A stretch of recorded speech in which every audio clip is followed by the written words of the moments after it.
Welcome to my sewing room and a short demonstration about how I upcycle denim jeans to create a small seascape. I have different values and colors of jeans, and remember you can also use the wrong side of your fabric. I have a picture here of a little seagull, and then I also have cotton wadding that I spray based with a little bit of temporary adhesive. I lay that on a piece of calico.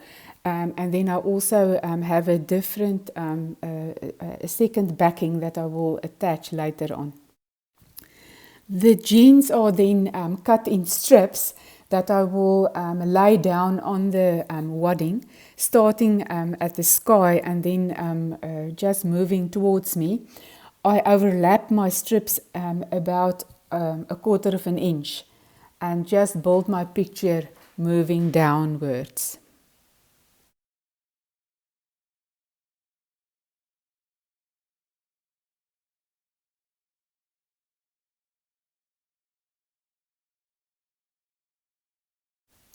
To join my strips together, I use Wonder Invisible Thread, YLI, the smoke, and I also use a walking foot on my machine. I use a stitch length of about 0.9 to 1 and a width of 1, and I bring down the tension of my machine to 3. So it's time to stitch down each strip, the one on top of the other. I do it the way one would usually just applique, just by catching the fabric on the left, and then on the right side the needle is just off your fabric, and I just start from the top, working my way down until I fixed all my strips. The reason why I do the zigzag is just to prevent the denim from fraying. Denim is quite loosely woven, so if you don't do this you will end up with a lot of fraying. I also stuck down a few small pieces of denim in the area where the waves is, just to give more texture, and I just fixed them with the zigzag as well. Denim is actually lovely to quilt on. It is a very dull fabric, so any shiny threads look beautiful on that. I like to use Isacord embroidery thread, or otherwise Glide polyester thread also works very, very well. Sometimes I also use some variegated thread, and I have this Gitterman Sulky 100% cotton that also works well to give a little bit more texture in certain areas. Because I don't like the back of my quilt to show the zigzag stitching, I am attaching a second backing before I start with the quilting. I decided to do straight line quilting in the sky. Therefore, I don't take off my walking foot. I'm just going to keep on quilting with the walking foot while I'm doing the straight lines. As you can see, after I quilted the lines, you can't even see the zigzag that was done in the smoke. On the picture, I can see the area where the waves are is quite textured, and therefore I'm going to do this with free motion quilting. I attached the open toe darning foot to the machine.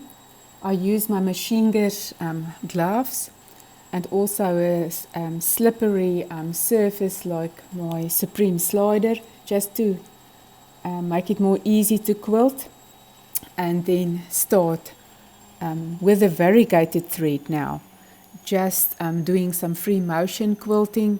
Follow the lines like in the picture, just making some wavy lines as I'm going backwards and forwards over this area. You will see that I will cross over from the one piece of fabric over to the other one, just to make it more natural and organic.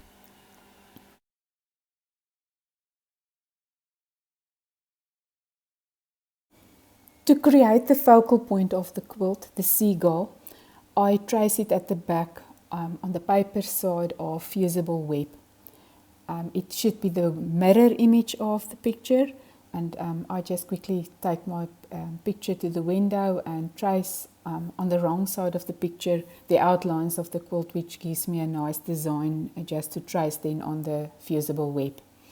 This will then be fused onto the darkest value of jeans on the wrong side, and then we can then just cut it out very carefully so that it is ready to be applied on our piece.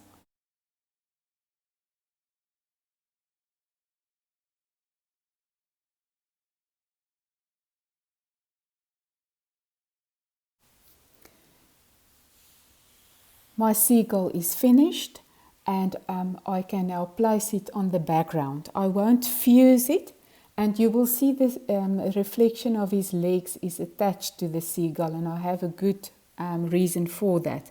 I'm going to create the reflection now. I'm using the same dark fabric that's already fused onto the fusible web.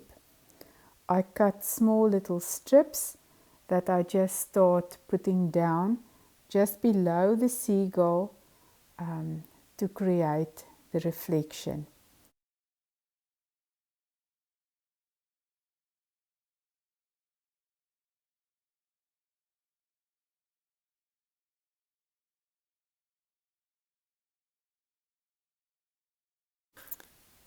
I'm happy with my reflection, cutting my seagull loose from the reflection, and I'm ironing the reflection down now with the iron. I also cover it with a piece of grey tulle just to soften the reflection, and this will then be treated as part of the background of the quilt. When I'm quilting over this area, it's just important to slow down and help your foot over the netting so that it's not caught. And then just continue, keep on quilting just as you would usually do it. The reflection is just part of your background.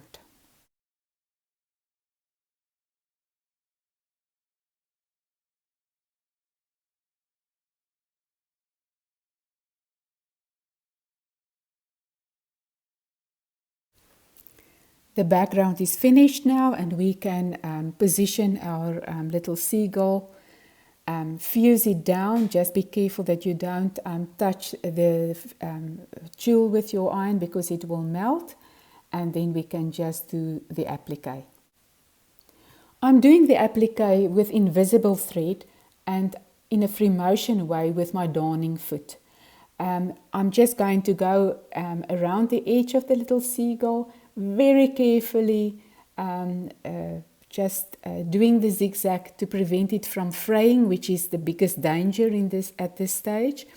And then when I get to my legs, I'm going to increase the zigzag and actually just do one row of zigzag on both sides of the little leg, just to stitch it down properly.